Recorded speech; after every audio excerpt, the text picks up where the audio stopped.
Hello बच्चों, चलिए प्रश्न को देखते हैं। प्रश्न एक, दिए हुए धातु के तार के लिए दो विभिन्न ताप है T1 व T2 पर धारा वोल्टेज ग्राफ संलग्न चित्र की भांति है। इनमें कौन सा ताप अधिक है।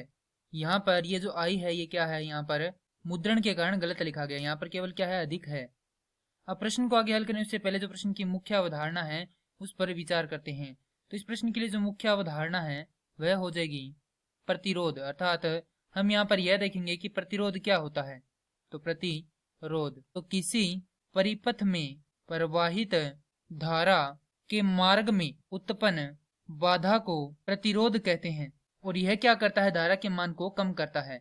अब प्रश्न है कि एक दिए हुए धातु के तार के लिए दो विभिन्न ताप T1 व T2 पर धारा वोल्टेज ग्राफ संलग्न चित्र की भांति है। इनमें से कौन सा ताप अधिक है। तो हमें यहाँ पर यह बताना है कि कौन सा ताप इसमें अधिक है। तो जैसा कि हम जानते हैं कि R बराबर होता है R0 गुणा में एक योग में अल्फा टी के, जहां R क्या है, T ताप पर प्रतिरोध है। R शून्य क्या है, 0 डिग्री सेल्सियस पर क्या है हमारे पास है प्रतिरोध का मान है। अल्फा है यहाँ पर ताप गुणांक और T है हमारे पास ताप का मान। अब यहाँ पर जैसा कि हम जानते हैं कि ओम के नियम से R बराबर होता है V बटा आई, यहाँ पर लिखेंगे ओम के नियम से। और चूंकि ढाल tan थीटा बराबर होता है, यहाँ से थीटा 1 ले रही हैं, वाई एक्स बटा में एक्स एक्स।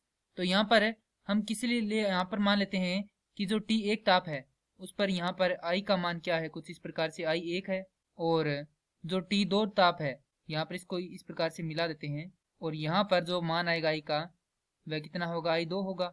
अब यहाँ से थीटा 1 क्या आएगा, tan थीटा 1 वह आएगा हमारे पास I1 बटा में V और tan थीटा 2 आएगा हमारे पास I2 बटा में V। तो चूंकि हम यहाँ से इसका मान निकालेंगे तो हमारे पास यहाँ पर आएगा tan थीटा 1 बराबर 1 बटा में R1 और ये होगा tan थीटा 2 बराबर 1 बटा में R2। और यदि हम यहाँ से देखें तो जो प्रतिरोध है वह क्या है, व्युत्क्रमानुपाती है धारा के, अर्थात धारा का मान जब बढ़ेगा तो हमारे पास जो प्रतिरोध है उसका मान क्या होगा, कम होगा। और जब धारा का मान कम होगा तो प्रतिरोध का मान बढ़ेगा।